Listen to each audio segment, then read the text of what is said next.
If you're tired of the standard business and marketing fundamentals, frameworks, and funnels, you need a little mischief. Get ready to turn up the volume on the CEO Mischief Maker podcast, where you access conversations with seasoned business owners who have smashed through mindset barriers, innovated the standard boring business and marketing playbooks, and executed future-paced strategies with bleeding-edge tools and tactics to micro-fail their way into massive success and growth. We are Mindset Impact Strategic Catalysts helping innovative entrepreneurs focus. We are CEO Mischief Makers. Ready to make a little mischief?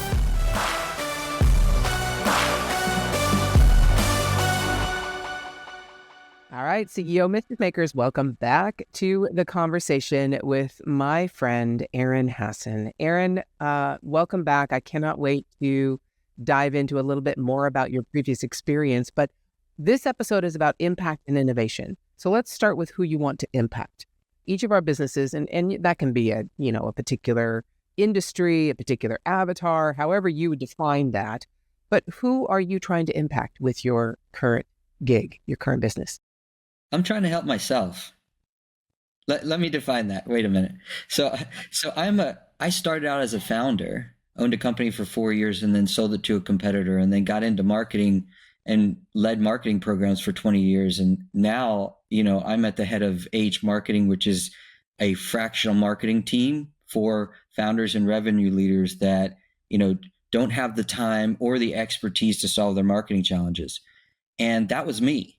So I was a founder. I had issues and challenges. I couldn't do it all. I needed someone like me. And I didn't want them just to come in and consult. No, that's valuable for sure. Give us a plan, get us aligned. That's great. But then you need somebody to execute, to make sure you get the results from all of that research and planning and things like that. So that's what we do at AH Marketing. Our fractional team is, we come in and do all the research in the background and, understand the customer and the market and the competitors and the landscape, the category, all of that, do positioning and messaging, and just get ready to go to market, develop the communications and the foundations, the technology, the tracking, all of that stuff. So then we can start running campaigns and actually driving, leads and opportunities in the door, supporting the sales team. I needed all of that as a founder. I didn't just need one piece. And I wanted to be able to hand it off, because as a founder, what you want the most is to replicate yourself. You just don't have enough time. And so it's like, can I find somebody just like me? And I think that's the differentiator for at least my business, is they're actually hiring a founder, somebody who gets it from their perspective and operates in a way that they would, and I call that marketing like an owner.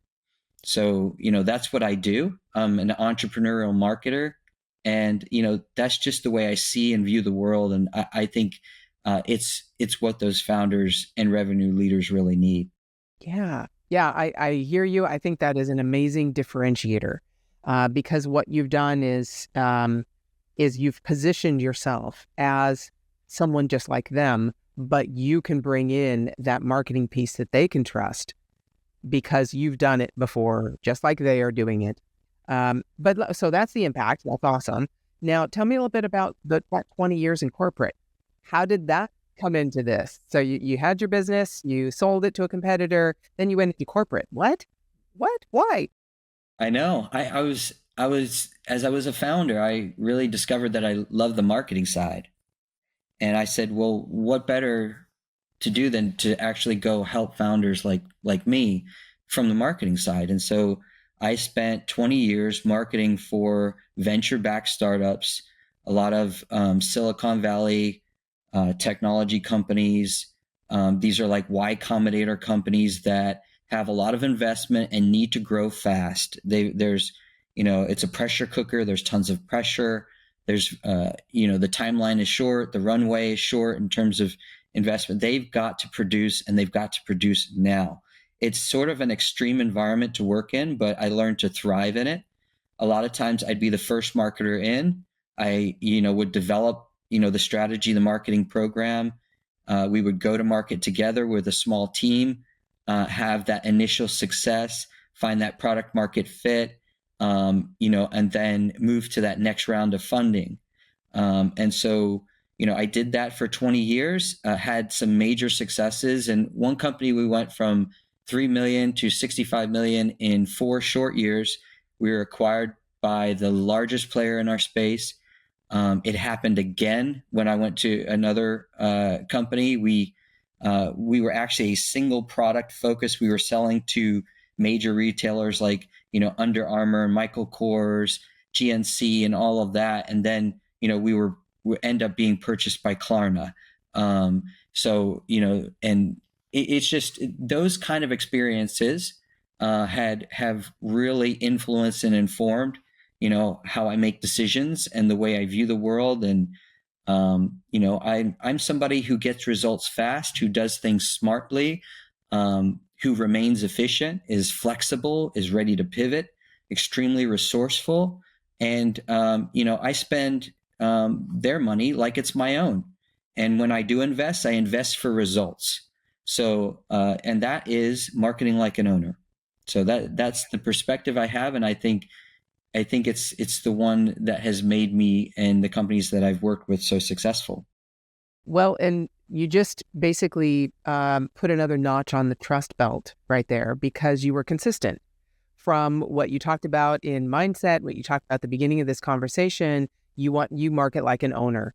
And even through that 20 years, it wasn't really corporate in that respect. If you were doing startups with venture, right? That's different from Procter & Gamble or, some corporate entity.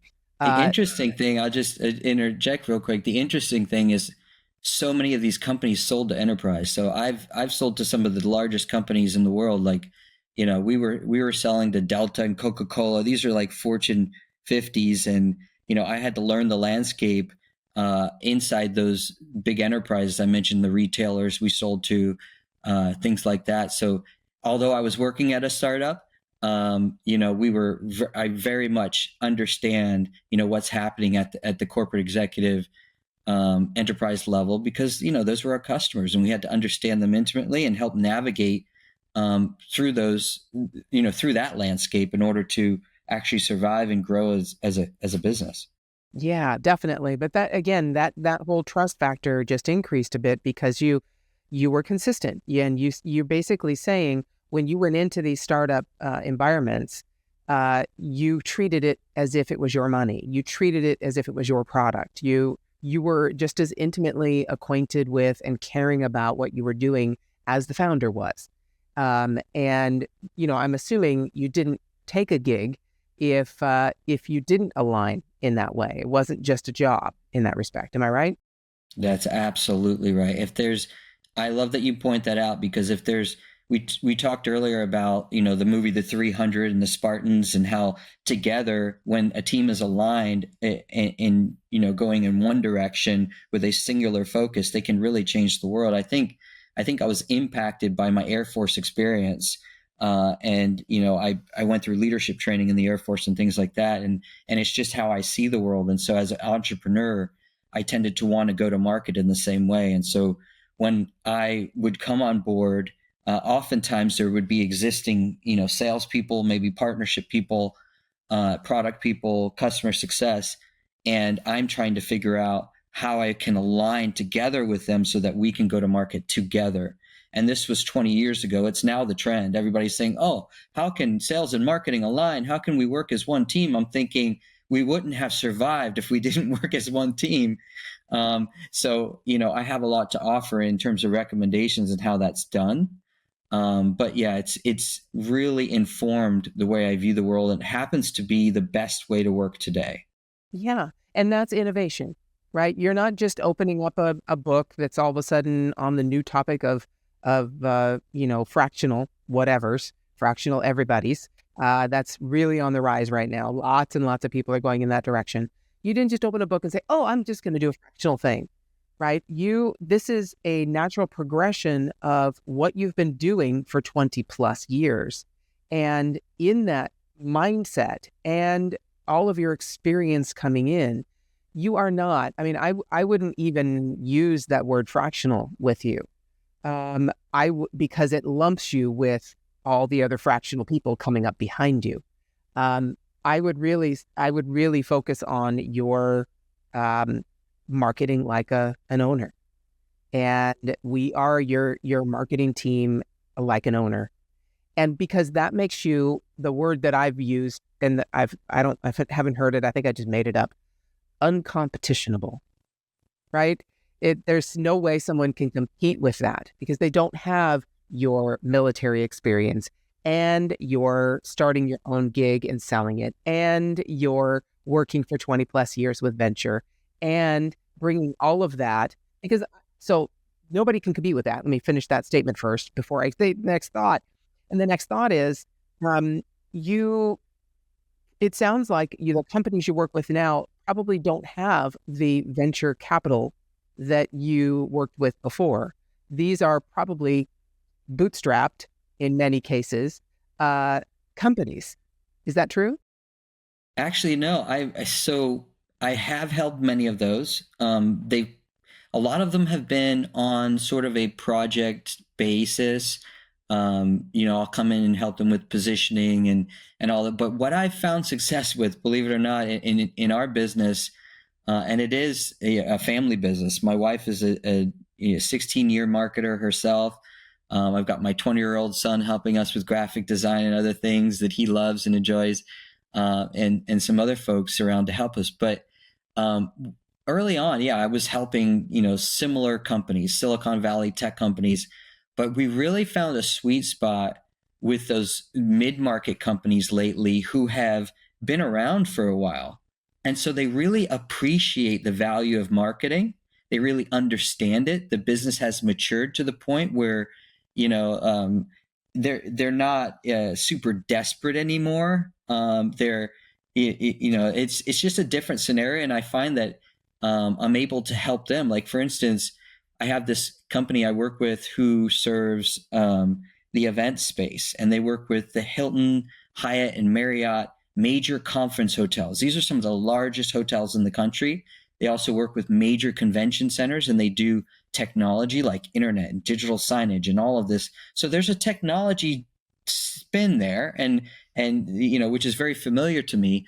But they're working with these major enterprise brands, as I mentioned, very familiar to me. But they've been around 20 years. And so rather than 2x and 3x every year, which is what I'm used to, they're actually growing at 30 to 40%, which is significant for a 20-year-old company. And so I'm able to do for sort of a well-established company, a mid-market company, what we were doing with these startups, using startup principles, because I think even enterprises would love to benefit from startup principles. So I take that to market, not just with those businesses that I've helped in the past, but with other mid-market companies and larger companies, and we're succeeding there too. That's fantastic. Yes. But what you've done now is taken that previous experience, taken that ability to go to market fast, understand all of the players, all of the information, and apply the strategy that you feel is best to help them reach whatever goals they have, whether it's 30 to 40% for mid-market or 2x or 3x for a startup. And you're able to apply that as a marketing, as an owner, but with all of that previous experience and showcasing that experience and say, if I can do this for this company, then I can do this for you as well. And that's your innovation. That's how you are. Again, nobody can compete with that. No one has that exact combination of experience and knowledge and intuition. I know, data and all that is not a woo-woo thing. I'm not trying to make it a woo-woo thing. But it is an intuition because of the previous experience you've had. I've seen this before. This is how it's played out. Let's try this. Oh yeah, your instincts are born in your experience, and so it is very much based on what you've seen and done in the past. And I can tell you one of the things that has troubled me over time, because I love this profession. I got into this profession by choice, not by I didn't go the traditional route where I went to college, decided on my major, and then got into something I may not really love because I really didn't understand. No, this is something I loved from the beginning, and I made a choice to get in, and got my degree later. So it was, it was kind of flipped in that way. And one of the things that's troubled me over the last 20 years is just this decline in trust of marketers. So, we see this in decreased CMO tenures. There's a recent Gartner study of 400 C-suite executives that found that 55% of leaders felt marketing has an inflated view of itself and its importance. That drives me nuts. And I look at the fact that, of the 4 Ps that we learned in college, right? The product, price, place, and promotion. How many of those are we actually trusted to lead anymore? It's really just promotion. So, there's something that's happened over time in terms of our position as marketing leaders that really bugs me. And so I want to also help marketing leaders in how to approach things, because I do believe those founders, CEOs, even your counterparts, your sales leader, your customer success leader, they're looking for a partner. They're looking for somebody they can trust. And to them, what a marketer means is that you know your customer and you know the market. Marketer, its very definition, is your knowledge of the customer and the market. And when we don't come to meetings with knowledge of the customer and knowledge of the market, what's happening, the trends, we're not as valuable. And we start to lose influence. We start to lose their trust. And that's the last thing that we need when we're trying to do things that, and we're trying to make investments and do things that might be, slightly risky, or, we're needing their trust. We're needing their support, the support of the investors, the support of the board, the support of your CEO. You can only get that if you come in, ready to help. And that means understanding the customer and the market. So, as much as I want to help these businesses, I want to help our profession and other marketers out there as well. That is a perfect way to look at it. And I have a theory about that because I agree 100% with what you just said. Basically marketers are a sleazy word now. It's just, you're just advertising to people. You're just trying to capture and put them into buying and sell to them. It doesn't feel good. And I think what we're seeing is a pendulum swing. So we have the internet. There's always been, salespeople and marketers who are trying to push people into that buying. But seeing a pendulum swing with the internet, where the massive amounts of access to potential buyers has basically dictated the way we communicate because of that immediate access. Instead of principles that we all know about relationships and trust, we didn't need them. We being marketers, and companies, we didn't need them with this massive access we have. But now the pendulum is swinging, and people are going, I'm done with this. I'm just marketed to, I'm sold to constantly. People are bugging the hell out of me all over the place with texts and emails and DMs. And it's like, go away, stop. The only people I'm going to trust are my little core. So now we've gone back to that localized, but it's not location localized. It's community localized. That localized trust. And we're still marketing, or most people are still marketing to the masses rather than looking at that localized trust building and relationship. And so it's not new. We've had to do this forever. But now the pendulum is swinging from this internet and this globalized audience that we have and potential buyers that we have. And I think marketers had those starry eyes that, oh my gosh, the world is now my potential buyer. Right. We used to have so much power. I mean, you think of the Mad Men age, and we could put things out there and say things and didn't have to validate them. We've lost the power. The consumer has the power, and there's information parity, as you described. We all have the same access to information now with AI. I mean, we're smarter than we ever were. So if the idea as the marketer is, hey, I'm gonna have something over you. No, that's done. That's, your brand, if it's anything, is what your consumer says it is, and how they speak about you in the market. So, how do you influence in an environment like that? You have to become more human. I'm thinking of the dating scene. Can you imagine if you use some of these practices when you're trying to get a date? um it's like we have to become attractive, to this, potential suitor, and sort of marketers have to think the same way. It's like, we want to be somebody who's trusted, we want to be attractive to the customer, and we need to do so in a way that's authentic, that's trustworthy, that's consistent, that's appealing. And so, you start to go down track of doing things in line with, treating others the way you want to be treated. So we get back to the golden rule. Okay, hold on. If your mindset was shifted, you were inspired to innovate, and you were spurred into action, don't just move on with your day. Focus, my friend, and take a few minutes to visit CEOmischiefmaker.com to learn more about the value that was shared with you today. Please act now and create some CEO mischief of your own.